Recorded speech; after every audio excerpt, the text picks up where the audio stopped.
it was kind of an interesting start. I had seen an advertisement uptown that they needed some help. In it was 19, let's see, it was 78. And so I went down and signed up, put in my little application, and they were doing some just some odd jobs, erosion seeding and some little stuff, and I thought, well, it's a little money for Christmas presents. So I worked, I think, no, for a couple months there, and then they went into some fall burning. They were burning piles, and so they asked me if I wanted to do that for the fire crews, and I said, yeah, I'd do that too. So I did that for about a month there, and that was quite an experience. The Forest Service had a flyer up, and so I applied for the job and got it. And so we did some erosion seeding and just little odd jobs that they had around there. And I worked with a pretty much woman's crew, and we were just doing things. And then it come towards the time that they were laying everybody off, and the fire crew asked if we wanted to help them burn piles. And of course I didn't know what that meant, but yeah, I volunteered, and there was 2 or 3 of us volunteered, and so we burnt these piles. They had a 5-gallon bucket, and they filled it with sawdust from the mill, and they put a mixture of diesel and gasoline in it, and you drug these around to these piles, and you had to walk way back in there. And we had a little short gal that worked with us. I don't think she was 5'2". She was a little, I mean, it was all she could do to, and there was snow on the ground, quite a bit of snow on the ground. We had to drag this bucket clear back into these big old units and put a little sawdust in each pile and light them, and it was tough work. We got that done, and I was pretty thankful to get that done. And then they asked me if I wanted to go to work for fire the next year, and I said, yeah, I'd like to do that. Anyway, that's how I got started in fire, and I worked there about 28 years and retired from fire. I went to fires. I was in Old Mexico, right down on the border of Old Mexico. I was in New Mexico, but we stepped across so we could say we were in Old Mexico. And I was lead on an engine. I had 2 gals that worked for me. One year I had a guy and a gal work for me, but we went into, I was in Montana, I was in Idaho, I was in California. Oh yeah, I flew to Alaska, but that was for IMS. I worked for the ambulance here for 20 years. And so I got into medical in the Forest Service too. So I could do both. I could go on my engine, or I could do IMS, which they sent me off as a EMT on fires. So I got to go a lot of places doing that too. So it was, I got to go just to lots of places. I was gone for a lot of times for 21 days, and that was usually the limit they would have us be on a fire. And then we would come home, but you didn't know when you would go out the next time. Len put up with it, but he never really, really liked me being gone. He was used to me always being there. So that was kind of, I think, a rough little bump in our... He was always, he put up with it nicely, but he really liked me being home. But he put up with it for a lot of years, but it was really interesting for me. It was kind of exciting. A lot of hard work, but very exciting, and a lot of close calls, but it was real fun to see all the different places I got to go, and a lot of different people I got to work with, and then meeting them back at different fires. That was always fun. I liked the cow camps best. Fire camps were pretty big, most of them, A lot of them were, there were so many fires going at once that they were pretty sparse, and you might not get a meal for 3 days.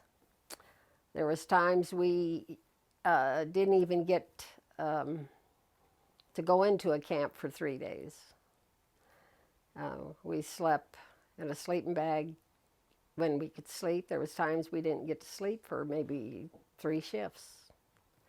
We would just take turns sleeping while the other 2 worked until they would get a crew in to replace us.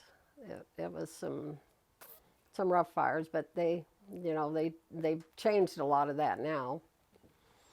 I missed it for a couple of years, but because I was so used to getting that call to go and the adrenaline go to working, but it took a couple of years, and no, I don't miss it now.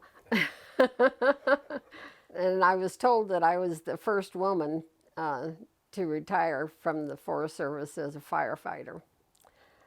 There was a lot of women before me that worked in fire, but a lot of them would have families and stuff, and eventually would quit early and stuff. But I was told by a woman that worked in fire that I was probably one of the first to retire in fire as a firefighter. Well, I'm Gloria Babb, and I live here in Paisley, Oregon. And right now I am a very content, retired housewife and enjoying my life very much. We met in Wheatland, Wyoming. We were both living there. And I was just a little kid, probably about 11 years old. And he was a friend of my brother's. And he come and went, and I kind of grew into 12 and then 13 and started noticing him, and of course and then 14 and 15 and got real interested in him when I was 16, and that's when he got interested in me, and we kind of started dating when I was 16, and we got married when I was squeaking 17. I was raised on a farm, and I got to ride a horse, an old horse my dad had, but I never did like horses that well. And I got to ride a horse, an old horse my dad had, but I never, we rode around, kind of trotted here and there, but I never did like horses that well. I liked riding around without the saddle, and the one we had we lived by a lake, Festus Lake. He liked to just be ornery, and he'd get us kids out in the lake and then like to lay down. So, he did ornery things to us, so I was never that fond of horses. So Lynn never got me on horses too much. He did sometimes, that I'd never keep up. One time we got caught in a hailstorm, and he had, come on, we're going to get caught in this hailstorm, and we was riding, and finally he had to stop, and we had to get under a saddle blanket because we got caught. So anyway, when we started having kids, I never did. I tended kids. That was much more to my liking. But he did keep me out and on the ranches, and I loved every bit of that. We went to Farson one year on a little camp. That was beautiful up there, just beautiful. Elk and moose and moose right in the yard. The kids just thought that was dandy, but I had to keep an eye on them constantly because they'd be right out in the yard, and we'd drive around and see big old herds of elk, and it was really fun. Well, there wasn't a lot of money. And you just learn to live on, a budget all the time. But that was kind of always challenging. But you always seemed to be able to put a little money away and be able to move on when the next, opportunity came and we wanted to go again. And Lynn liked to always see what was kind of the next place was going to add to us, and we did move around a lot, and that was kind of fun for a while. I was kind of a nester. He always called me, I liked to feather my nest, and he liked to move, and it was fun. But we did move a lot and go see a lot of places. And I never liked the city slicker. They had to wear boots and hats for me to like them. I know one time this kid took me to a dance, and I just had to shuck him. I just couldn't handle it and catch another ride home. He didn't wear a hat. The first time I met him, he was kind of sketching and painting things in. And so I knew that's kind of what he had in his mind, to keep doing that. I don't think he ever had in his mind that he wouldn't sketch and draw and stuff. I think that was always kind of in his mind. I thought it would really be fun to make a big move, and see what was going on. A bigger place. I mean, it was a big ranch, something he really was interested in doing. Well, we had some friends that come out too at the same time. So we were both moving at the same time.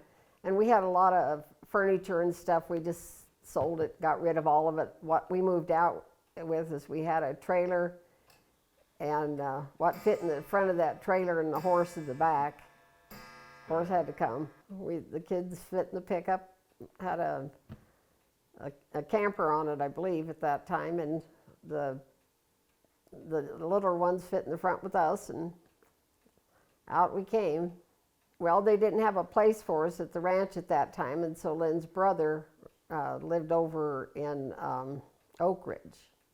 So we moved over there for a week or so, a couple of weeks, till they got a house for us, and then we moved over to the ranch. And I like that it's the same kind of people that we are, and so you meet other wives like myself that like it.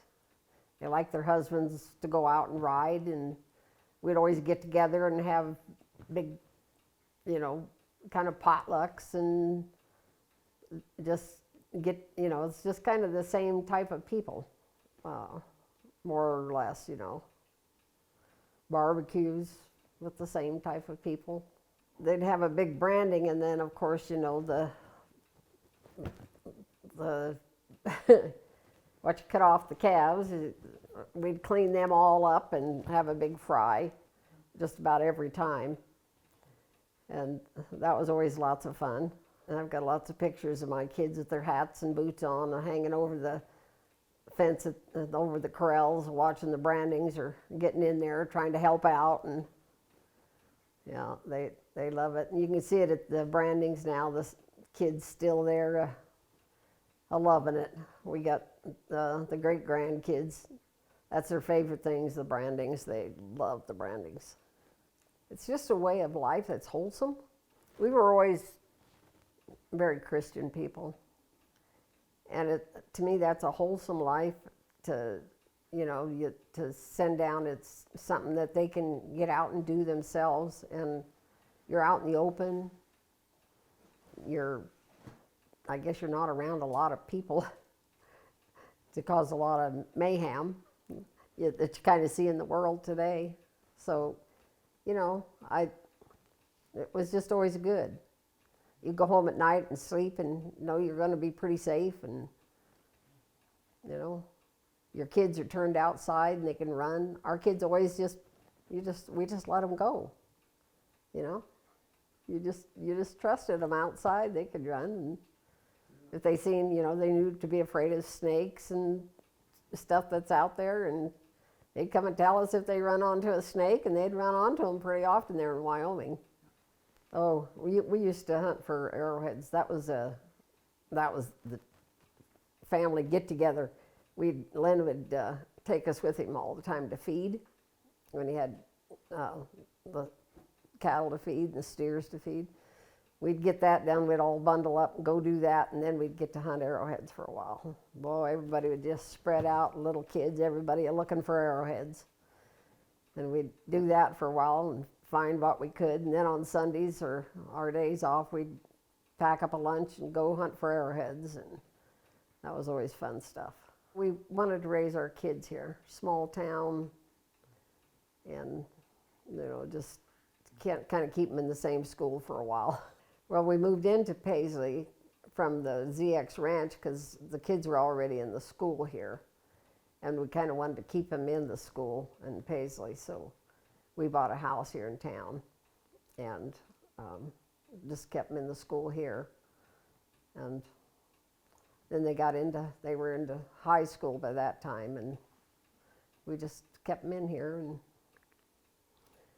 got them all out of school, and then we just stayed. It's small. We like the small. We like the area because we got the mountains behind us, and we got the desert out in front of us, and it's just a good place. We lived on a ranch there in Wyoming called the Hegamaster Ranch. Len run that for, gosh, I think we were there 5 years or something like that. And that was just a time that was just really fun. It was just a time when we were together, just our family, but we had neighbors that would come in, and we just met a lot of splendid people. We'd go help them, they'd come help us. We had a couple of young guys that come up there that we kind of took in and become real good friends with, and raised them up from teenage kids to be real good friends of ours. And just our kids had just got to run there. It was kind of like it was our own ranch, at the time, because the owner lived in Colorado. He flew in once in a while. But it was just a great time. I think everybody adjusts to their own time. So I don't see it, there was a lot less money then. You got paid a lot less. We lived from paycheck to paycheck. When it first started out, I could tell you what the wages were then, and they were pretty doggone poor, But you just did it. And Len was really good at getting extra money. He was really good at that. He could make belts, get extra money that way, break horses. He just had ways of always making extra money. So, that was great. It was always a challenge for us. But I would tell women marrying into cowboy life that you better think it over, because they're going to be moving a lot. They're going to want to travel. They're going to want to be with other cowboys a lot. They like to talk about their way of life a lot. And sometimes they're going to feel left out. But that's not they're not leaving you out. It's just their way. They love to ride, and they love to get out and go, and they love to do their way of life.